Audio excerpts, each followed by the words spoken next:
Welcome to the Childcare Genius podcast, the world's leading authority on childcare marketing, mindset, expansion, and profitability. Each episode will feature interviews with the brightest minds in the childcare industry to guide you into becoming a smarter business leader. Our hosts have opened 10 schools while raising 5 children. They are certified business coaches and are the top-selling childcare business book authors of all time. This episode is sponsored by Childcare Genius Marketing. Let Childcare Genius Marketing help you get fully enrolled and fully staffed. Visit childcaregenius.com for more details. Let's welcome to the Childcare Genius podcast our hosts, Brian and Carol Duprey.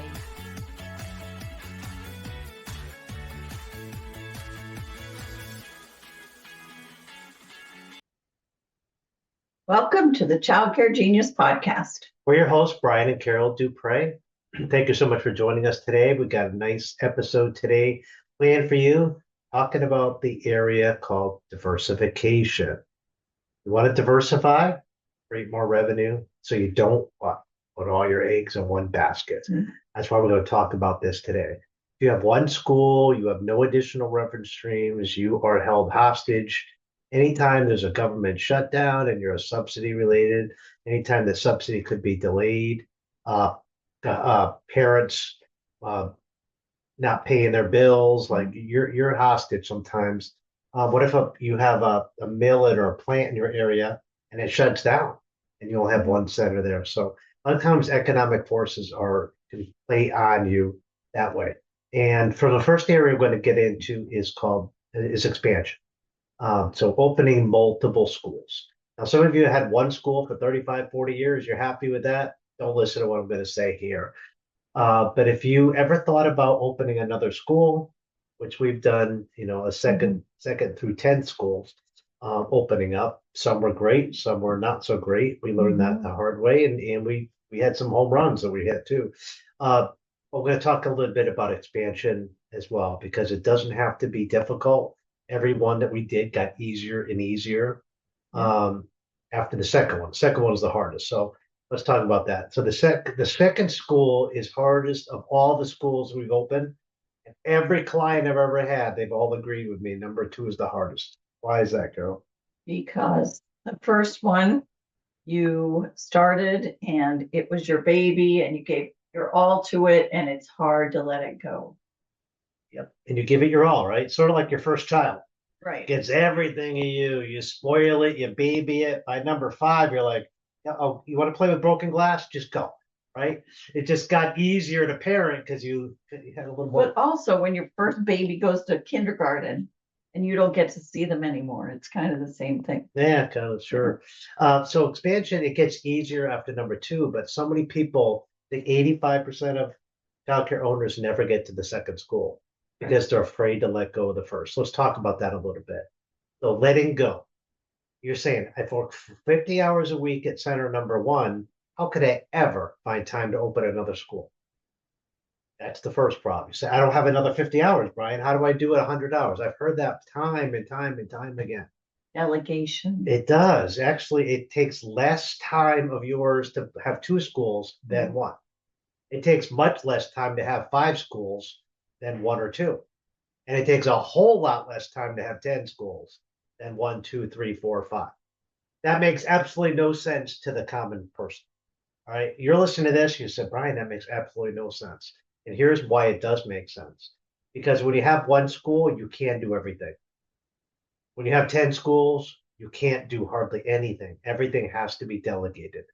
So your job gets a whole lot easier the more schools you have, because you can't physically do everything. Your role shifts, and your role shifts to more of a leader and supervisor than a jack of all trades or a Jill of all trades with a fire person hat that you're putting out fires all day.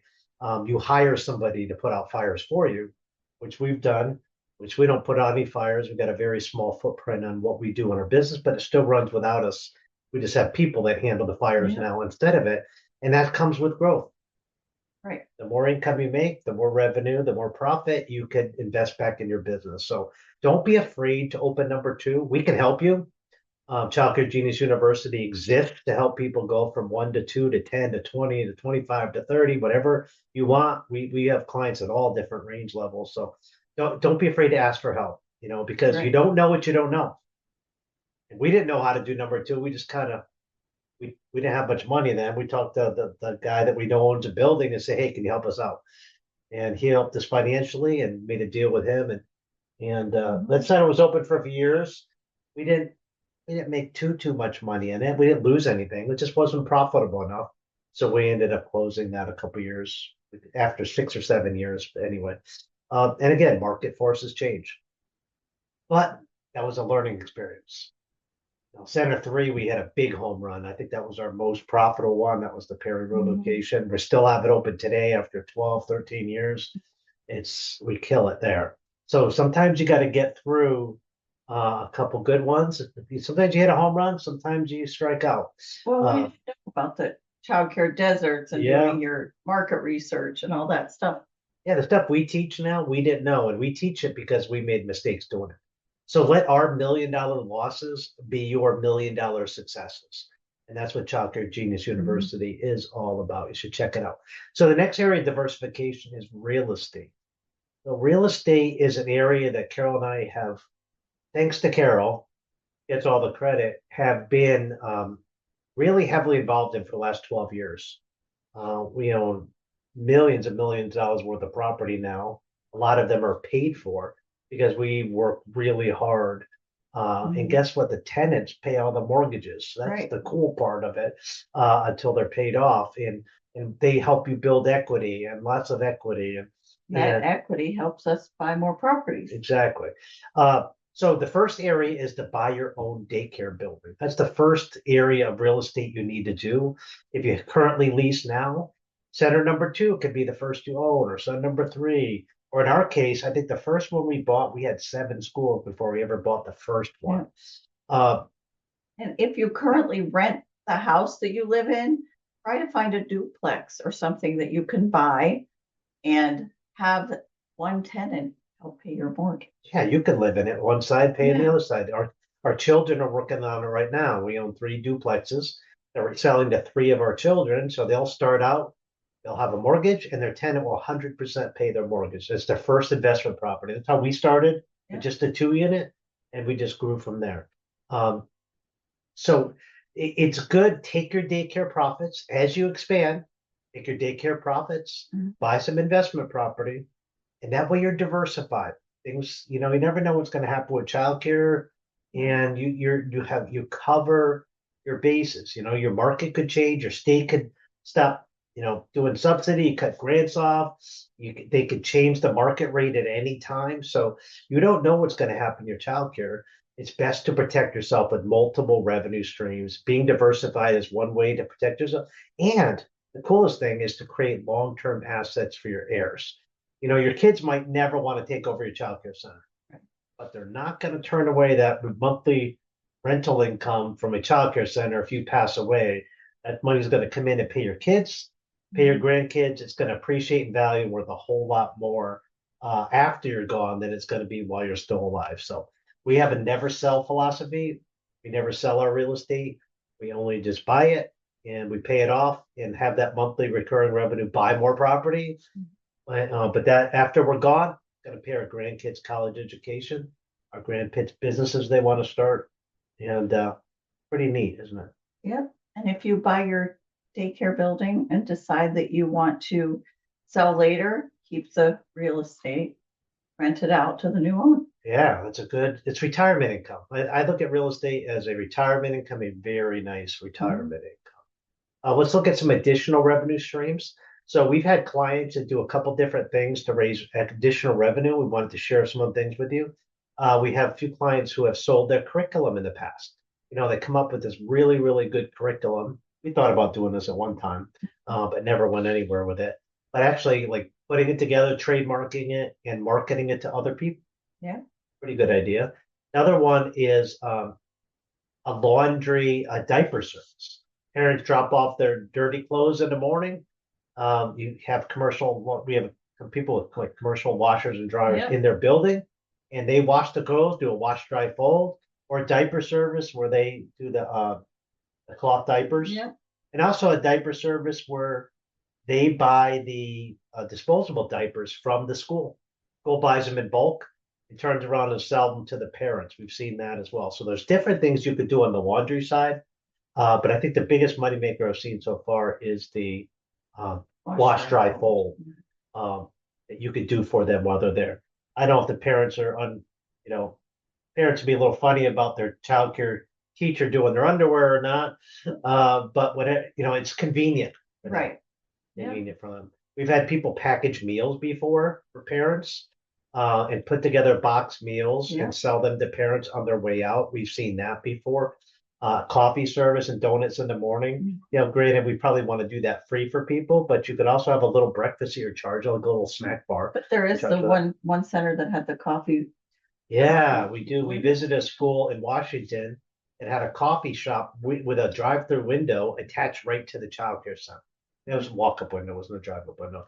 But they had a window that they sell ice cream to in the summertime. So it was a cool idea. When the teachers are on their breaks, they can go work at the coffee counter and vice versa. Overstaffed, hey, go work the coffee counter today. And they made some great additional revenue stream. Rate your space out. Rent your space out nights, weekends when you're not there. Churches will rent your auditorium on Sunday. Birthday parties, karate, yoga. What am I missing? Anything. It's an endless list of people who might want to rent the space. For any one of these business meetings, because you're not there 16 hours a day and you're not there all weekend. So you're the majority of the time, nobody's using your space. And you have to pay rent on it. Your overhead's the same. Might as well get some additional revenue out of that. And a substitute teacher service is another one that I've seen some people do, where you hire a bunch of subs, you have a separate company, and you sub your people out, use them for yourself first. But whenever you're not using them, then other daycare centers in the area can rent them from you at a higher surcharge rate. You make a little bit of like the middleman profit as well. So there's a couple little revenue streams you could do to help you create some additional income. Use that income to buy real estate or to expand your business, and then you're kind of double dipping. When it's back to the real estate, there's some really good tax benefits to owning real estate, especially the bill that Congress passed this past year has some huge real estate tax advantages. So buying property can help you lower your daycare tax burden significantly if you do it right. So again, talk to us at Child Care Genius. We can help you get through that hurdle. So some other businesses that I've heard people start. So we've had childcare people, open different types of businesses.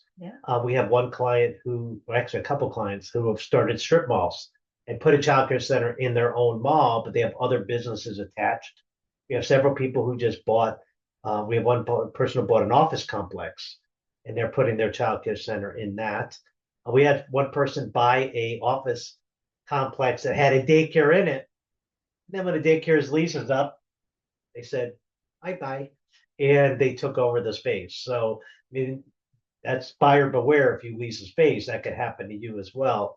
But there's some good ideas there. We've had some clients open laundromats. We've got a friend in the laundry business, and wash, dry, fold is good, and also he does dry laundry. Coin laundry, that's a big one as well. Coin laundry. So laundromat's a little harder than you think. It's not just buy some washers, put it up. There's still some work involved, but and a lot of overhead. And there is a huge in electric bills and maintenance. So the profit margins are a lot lower than childcare. I'd rather see you open a second childcare than open a laundromat, but that's just another idea to diversify as well. And I think that's about it between the shopping centers, strip malls, things like that. So we're just throwing out some ideas to you to help you with diversifying your business. We want 10 years from now for you to come up to us. We'll be 10 years older, but we'll still be this good looking. Guarantee it, because Florida Life has done that to us. We're actually reversing aging. But come up to us 10 years and say, Brian, because of you, we're multimillionaires and we're going to retire. We're going to buy a place right down the road from you in Clearwater Beach, Florida, and we can go hang out. I'd be the happiest man on the planet, because that's our job, is to make you live your life a little bit easier and don't have the same struggles we have. So thank you so much for joining us today. This concludes this episode. We hope to see you next week. And don't forget to hit the subscribe button so you won't miss a future episode of the Childcare Genius podcast. And we'll see you next week. Bye. Bye-bye. Thank you for listening to the Childcare Genius podcast. If you enjoyed the show, please do us a favor and hit the subscribe button so you don't miss a future episode. Don't forget to visit our website at childcaregenius.com to see a list of services we offer to help grow your childcare business. Until next time, thank you for being a part of the Childcare Genius community.